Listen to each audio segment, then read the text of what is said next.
风水大师，跟台北琳琅仙南部的林半仙齐名啊。他衣着朴素，性情洒脱啊，民间尊称呢他为师母仙。有一天，范金郎路过石冈，看到刘文静啊勤恳敦厚，又看到呢陈氏孺人呢闲聊一声，主动开口说啊，来你奶奶坟来占我点的地啊，寅时涨，卯时发，保你家富贵绵长。刘文静开始半信半疑，但乾隆57年。陈氏孺人捡骨重新安葬，师母仙范金郎亲自选择这个美女照进穴。这个地方呢，后面啊有一个非常端正的贵人形，形如美人端坐，左右呢它有龙虎环抱，前面呢暗山平整如镜，山为体，沙为用，以山为镜，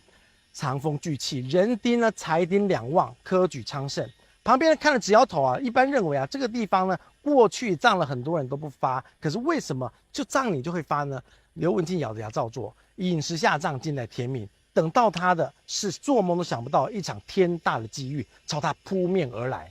原住民的迁徙让他一夜得到千田啊。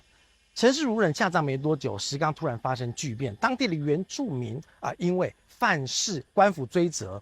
原住民被迫大举往埔里迁移，因为走得太急，很多良田来不及收割，稻谷金黄即将成熟，原住民急着逃命，干脆呢把田地低价抛售，几乎是半买半相送。整个石冈呢，好多的田产全部都归到刘文静手下，从东市到平原啊，一眼望不到的良田全是刘家的。